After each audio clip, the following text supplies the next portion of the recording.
2022년 교육과정 개정에 대해서 한번 살펴보겠습니다. 비판적 사고라고 하는 것은 대표적으로 세포가 모이면 조직이 되고 조직이 모이면 식물은 조직계, 동물은 기관으로 넘어가서 완벽한 개체까지 가는 것을 생물의 구성 단계라고 해서 중학교 때부터 학생들이 배워오고 있습니다. 그런데 어떤 학생도 이 부분에 대해서 질문을 제시하질 않아요. 적어도 제가 지금까지 봐왔던 학생들은 질문하지 않더라고요. 세포가 어떻게 조직을 구성하는가, 조직은 어떻게 조직계가 되고 기관이 되는가에 대한 질문, 선생님께서 설명하신다고 해서 그대로 받아들이는 것이 아니라 그게 왜 그렇게 되는가를 질문하고 객관적인 자료로 검증을 통해서 받아들이는 것, 수학 시간의 증명을 통해서 내가 뭔가를 받아들이는 것과 같은 겁니다. 그런 사고를 비판적 사고라고 하죠. 이 역량을 좀 갖추실 필요가 있겠습니다.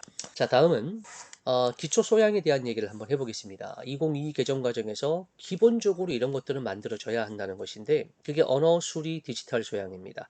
중학교 학생들이라면 그 스크래치라고 하는 프로그램이나 파이썬이라고 하는 프로그램은 좀 기본 문법을 배워두실 필요가 있다라고 생각을 합니다. 학과를 구분하지 마시고 문과, 이과 신경 쓰지 마시고 가능하면 해두시기를 적극 추천합니다. 활용할 때가 너무 많기 때문에 꼭 해두시길 추천하고요. 언어와 수리와 디지털 소양 중에서 학생들 간의 편차가 굉장히 심한 게 수리 소양이죠. 이것도 학과와 상관없이, 그리고 문이과 계열과 상관없이 기본적인 역량에 들어가야 되기 때문에 기초 소양 안에 담겨져 있다는 것도 꼭 기억해 두시길 바랍니다. 자, 다음에 보여드리는 슬라이드 두 장은, 하나는 생태 전환, 환경과 생물에 대한 이해를 좀 넓히는 방향에 대한 소개고요. 지금 보시는 건 민주시민 교육에 대한 얘기입니다. 우리가 지금 당장 와닿지 않는 얘기이기도 하고요. 학생이 주도적으로 나서지 않아도 학교에서 기본적인 수업 형태에서 채워질 부분이라서 생략하고 넘어가겠습니다. 그 다음은 정보교육 강화 방안입니다. 초중고에 대해서 지금 나누어져 있는데요. 다시 한 번 더 말씀을 드리지만, 가능하면 파이썬은 배워두시길 추천합니다. 컴퓨터 학원 다니실 필요 없고요.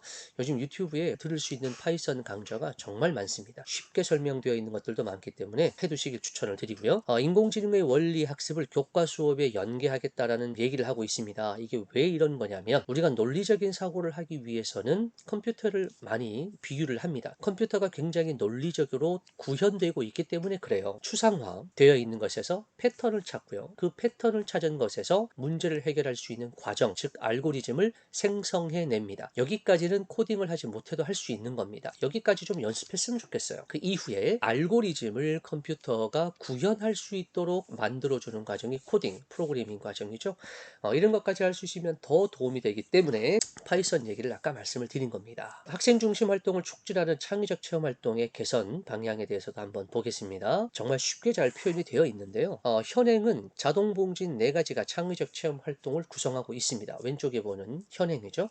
자, 오른쪽에 있는 개선안을 보세요. 뭐가 빠졌습니까? 봉사활동이 빠졌죠. 봉사활동은 동아리나 진로활동으로 흡수가 됩니다. 사라지는 거죠. 남는 건 3개가 남습니다. 자율활동이 아니고요. 자율자치활동입니다. 그리고 동아리 활동과 진로활동 이렇게 남아있는데, 여기는 지금 표현이 되어 있지 않은데 이전 수업에서 제가 몇 번 설명을 드렸었죠. 이 진로활동은 교과 연계, 탐구형과 연계된 진로 탐구 활동입니다. 굉장히 많은 변화가 있어요. 고교학점제에서 전체 창체가 18학점이 돼야 졸업할 수 있는데, 그 중에 진로 영역이 9학점이 돼야 됩니다. 진로 굉장히 큰 부분을 차지하고 있는 거죠. 학교급 전환 시기에서 중학교 3학년 2학기 때 새롭게 생겼다라는 거 말씀드린 거 있죠. 그 내용이 지금 보는 슬라이드에 담겨 있습니다. 초등학교 6학년 2학기, 3학년 2학기 때 상급 학교로 넘어가는 바로 그 직전 학기에 진로 관련된 활동을 더 적극적으로 하겠다라는 교육부의 방식이 들어가 있고요. 한 번 더 강조하고 싶은 것은, 자, 무엇보다 중요한 건 고등학교 1학년, 특히 1학기 때입니다. 아이들이 가장 혼란스러워할 때이기 때문에 우리는 그 이전에 준비를 마쳤으면 좋겠습니다. 중학교 3학년 2학기 때까지 진로와 어떤 교과를 선택할 것인가에 대한 로드맵이 있고요. 그것에 대한 고등학교 1학년 연간 활동 계획, 이걸 제가 설계하는데 한 이틀이나 3일 정도 걸립니다. 학생 한 명 거를 설계하는데, 물론 뭐 기존에 같은 계열이 있었고 같은 학교고 하면 그냥 뭐 갖고 와서 편하게 하면 5시간 6시간 정도면 되겠지만, 그렇지 않는 경우가 대부분이라서 설계하다 보면 시간이 며칠 걸리거든요. 하지만 그런 것들이 굉장히 중요합니다. 연간 활동 계획을 수립하는 것이 중요하고요. 그 과정이 중학교 때 끝났으면 좋겠다. 그래서 고등학교 1학년 때는 교과 공부에 집중하는 것이 입시를 위해서는 굉장히 바람직하다라는 말씀을 드립니다. 자, 2015년 개정 현재 2024년도까지 유지가 될 교과에 대한 얘기입니다. 교과목입니다. 네모 파란색 박스로 테두리가 되어 있는 진로 선택 부분은 성취도가 나오는 교과들입니다. 한번 눈여겨서 봐주시고요. 공통 과목은 1학년 때 배우는 거고요. 등급이나 나오죠. 수학 과제 탐구와 사회 문제 탐구와 융합과학은 교과서 대신에 학생들이 원하는 주제를 선택해서, 즉 자유주제 탐구가 가능한 교과목이라서 선택할 때 가능하시면 이 교과를 반드시 포함하시는 걸 추천해 드립니다.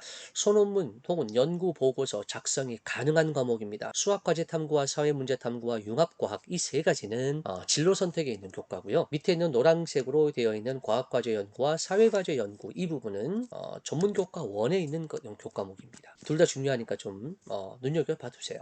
지금 보고 있는 건 과학고등학교에서 배우는 전문 교과인데요. 고급 수학 1, 2를 비롯해서 고급 물리, 고급 화학 등등 재밌는 교과목들이 굉장히 많습니다. 이것이 어떻게 보면 예비 대학 과정입니다. 그래서 저는 학생들이 이런 것들이 공동교육 과정에 나오면 2학년, 3학년 때 이런 교과를 꼭 선택하기를 추천을 많이 하거든요. 대학교에서는 이런 걸 좋아할 수밖에 없어요. 기초가 되어 있는 학생을 뽑고 싶은 거니까 눈여겨봐 주시고요. 자, 다음은 이제 개정되었을 때 얘기입니다. 지금 보는 슬라이드는 2022년 교과과정이 개정됐을 때, 언제냐면 2025년부터 고등학교 1학년이 적용이 됩니다. 보통 교과 안에 공통과목 고1 때 배우는 거예요. 파란색, 보라색으로 박스되어 있는 선택 과목은 전부 다 2025년부터는 등급이 나오지 않습니다. 선택은 다 성취도로 바뀌기 때문에 과목 한번 보시고요. 제가 융합 선택이라는 게 들어온다고 말씀을 드렸죠. 체육, 예술, 기술과정, 정보, 제2외국어, 한문, 교양 가릴 것 없이 융합 선택이 다 추가가 되어 있습니다. 자, 지금 보고 있는 것은 과학계열에서 배웠던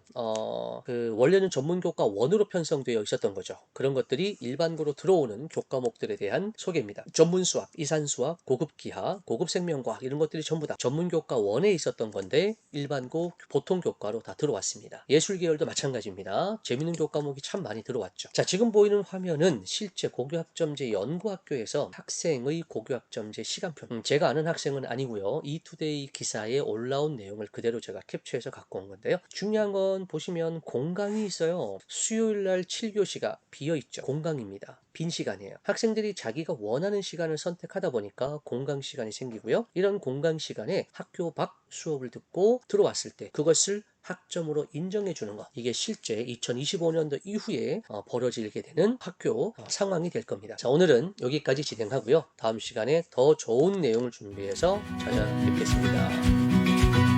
감사합니다.